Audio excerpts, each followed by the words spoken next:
Miss Williams, step away from the Excuse console. me, I'm working. The logs say otherwise. And the system glitches. A mother tried calling 3 times. You hung up 3 times. I just didn't feel like working. Stand up right now. A mother picks up her phone. Her 4-month-old son isn't breathing. She dials 911. Someone answers. Ha in da in D. Then hangs up.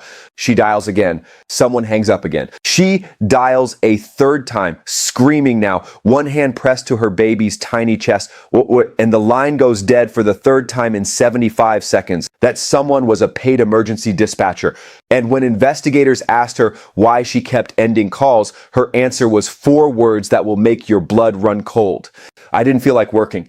To understand what happened in that 911 call center on August 12th, 2023, you have to understand who Mishandled Latrice Williams was before she ever put on a headset. Born March 1999 in 3rd Ward, Houston.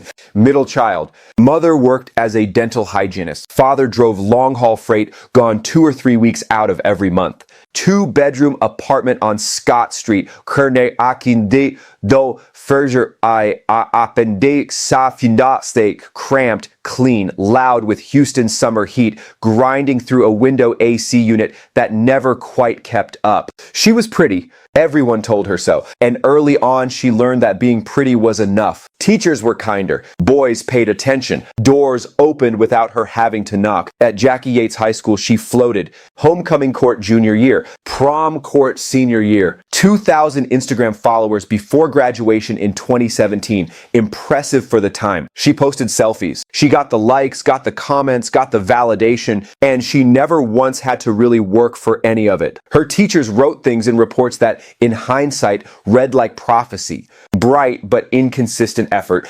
More interested in social life than academics, frequently on her phone during class. She graduated with a 2.4 GPA and no plan. College lasted 1 semester. She stopped showing up by October.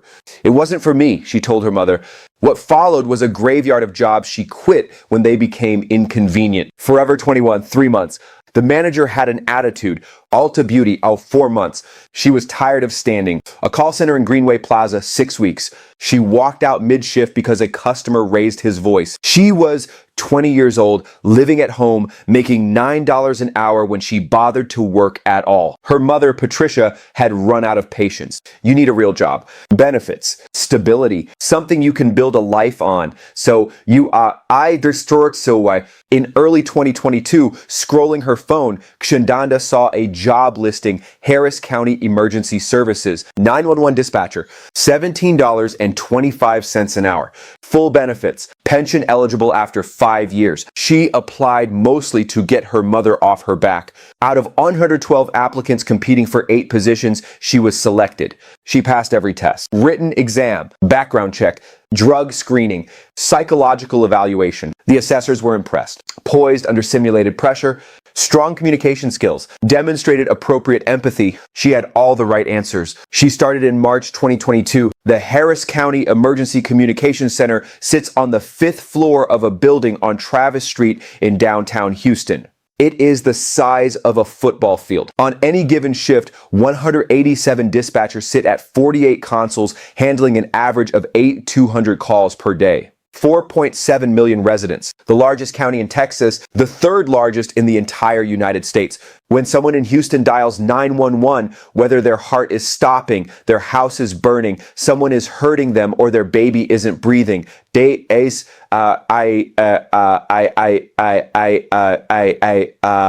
reach this room. The people here carry no badge, no gun, no medical kit. They carry a headset and a screen, and yet they are the first link in the chain between a person in the worst moment of their life and the help that might save them. They guide parents through emergency procedures. They keep callers talking until police arrive. They dispatch the ambulance. They are the system, and the entire system rests on one foundational assumption, that the person answering the call will actually listen. Shandonda Williams completed 6 weeks of training. She learned protocols, dispatch codes, crisis de-escalation. She learned that when someone calls 911, they are almost always living through their worst moment. She was taught to be the calm inside their chaos. On April 15th, 2022, she sat down at Station 7, console facing the east wall, headset on, dual monitors glowing. She was 22 years old. She was responsible for lives. For a few months, she did her job, then she stopped. In Indessen des Dentistry, the Harris County Emergency Communications Center sits on the 5th floor of a building on Travis Street in downtown Houston. It is the size of a football field. On any given shift, 187 dispatchers sit at 48 consoles, handling an average of 8,200 calls per day. 4.7 million residents, the largest county in Texas, the third largest in the entire United States. When someone in Houston dials 911, whether their heart is stopping, their house is burning, someone is hurting them, or their baby isn't breathing, they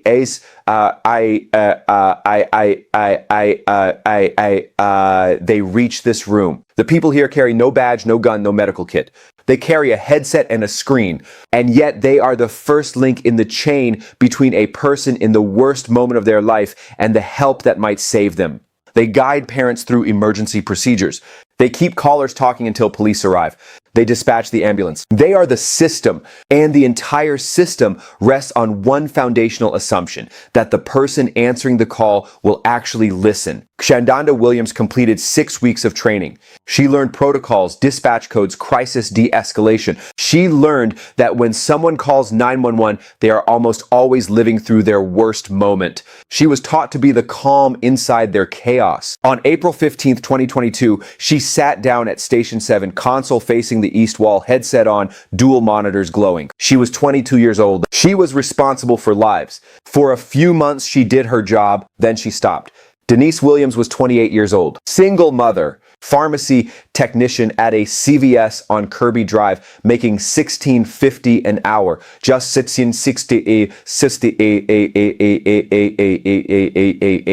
just enough to cover rent and diapers and formula and everything a new baby needs when you're doing it entirely alone. She lived in a 1-bedroom apartment on Westomer Road in Montrose with her 4-month-old son, Jalen. His father had never been in the picture. It was just the two of them, Jalen and Denise, against the world. August 12th, 2023, a Sunday, Houston summer, 94 degrees and thick with humidity. Around 6 in the evening, Denise put Jalen down for a nap. He'd been fussy all day, not eating well, a little warm to the touch. She thought he was finally settling. She went to the kitchen to heat up some leftovers at 6:14 p.m. She checked on him. Something was wrong. She grabbed her phone, hands shaking, and dialed 911. 911, what's your emergency? My baby, he's not okay. Please click. 3 seconds. Shandonda Williams at Station 7. Logged in the system as accidental disconnect. Denise stared at the phone. Dialed again. 14 seconds later. Ma'am, 911, what's your... Please, my son. He's 4 months old. Something's wrong. I need an ambulance. Please click. 5 seconds. Same station. Same dispatcher. Logged as caller disconnected. Denise dialed a 3rd time. She was screaming now, one hand on Jalen's tiny chest, trying to remember something, anything from a video she'd seen once. She didn't know if she was doing it right. She didn't know if it mattered. She just needed someone to answer. Please, someone help me. Mini cop for a need a click. 2 seconds. Shandonda Williams had just hung up on a mother trying to save her baby. 3 times in 75 seconds. Then she went back to her phone. Denise's neighbor, Marcus Holloway, heard screaming through the thin walls. He pounded on the door, found her holding Jalen, sobbing so hard she couldn't speak. He didn't ask questions. He grabbed his keys. They drove to Memorial Hermann Medical Center. 8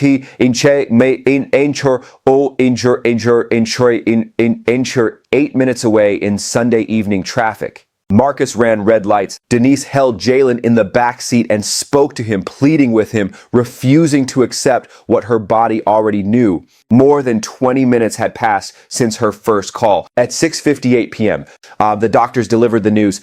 Jalen Marcus Williams, though, so ensure 4 months old, gone. The medical examiner's report noted in Nordisai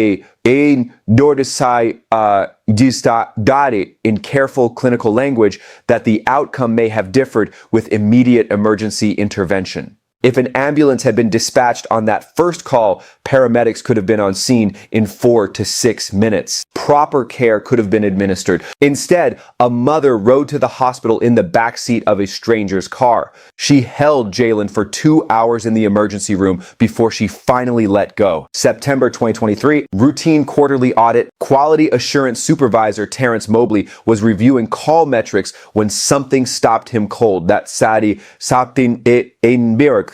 Station 7 had an extraordinary concentration of calls lasting under 5 seconds, far more than any other console. He drilled down. One dispatcher, 71% of all sub 5-second calls over the previous 12 months.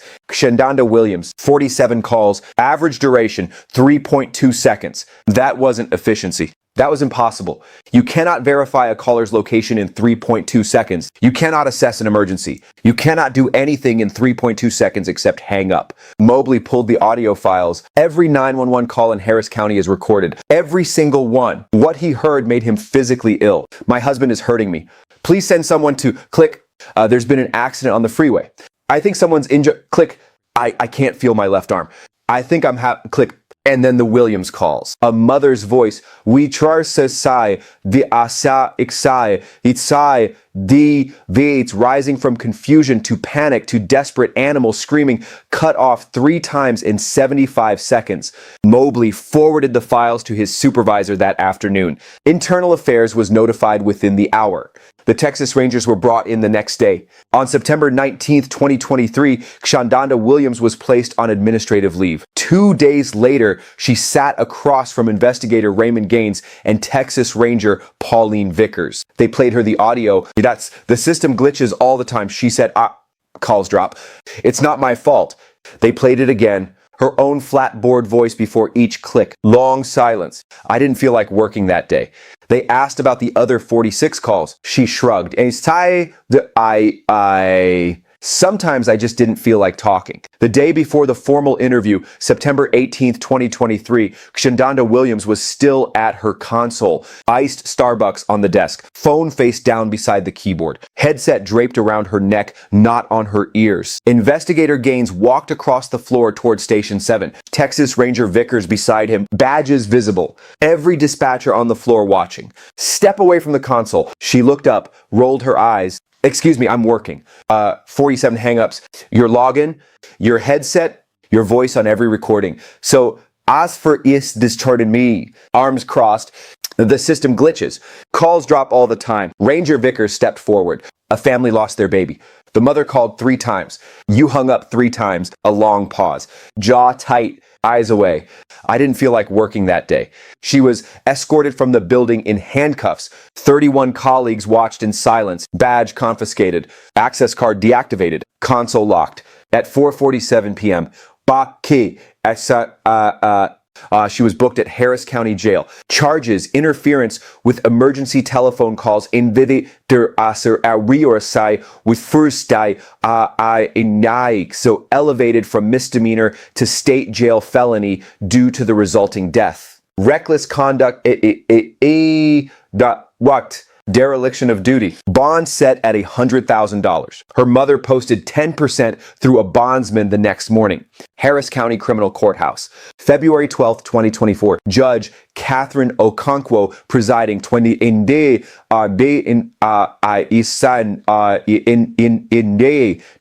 years on the bench, known for being fair but unsparing. The prosecution strategy was simple: play the audio. The courtroom went silent on the first day of testimony. 12 jurors in the box. Denise Williams in the gallery holding a photograph of Jalen. And then, through the speakers, my baby, he's not okay.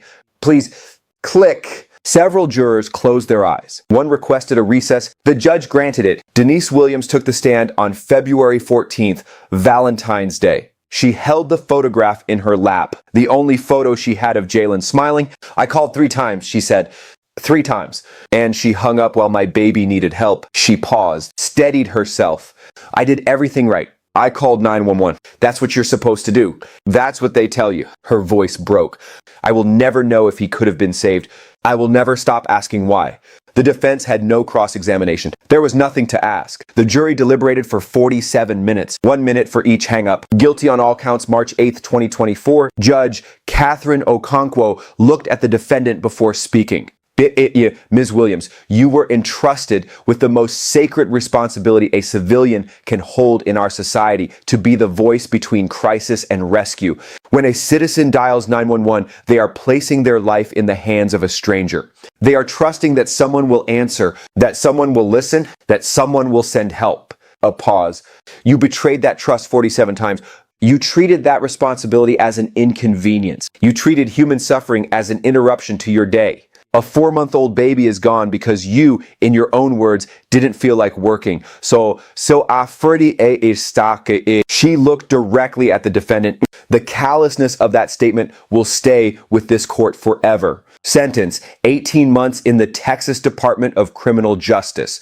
10 years supervised probation upon release. Lifetime ban from employment in any emergency services role anywhere in the United States. $52,000 restitution to the Williams family. Shandonda Williams showed no visible reaction. She was handcuffed and led from the courtroom without looking back. Harris County settled a civil lawsuit with the Williams family for $1.4 million in April 2024. Taxpayer money, no admission of liability. As part of the settlement, the county was required to overhaul its monitoring system. Supervisors now receive real-time alerts for any call disconnected under 10 seconds. Call duration patterns are reviewed weekly. Every disconnection requires documented justification. Reforms that should have existed before Jalen Williams was born. Denise Williams has not returned to work. She moved out of the apartment on Westomer Road. She couldn't stay where everything happened. She attends counseling twice a week. She has given one interview, just one. She said only this: I did everything right. I called for help. I trusted the system. And my son is gone because someone didn't feel like doing her job. Shandonda Williams will be released from prison before Jalen Williams would have celebrated his 2nd birthday. She will serve less than 2 years for what she took from that family. So that's indeed for be in a room built on one sacred promise. We will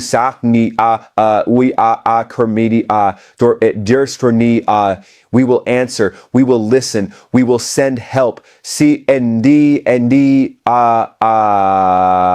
sat at her console, propped her phone against the monitor, and chose herself over everyone who needed her. 47 times. And a mother is still paying for it every single day. If this story affected you, share it. Stories like Jalen's deserve to be remembered. Subscribe and hit the bell because accountability doesn't happen unless people are watching.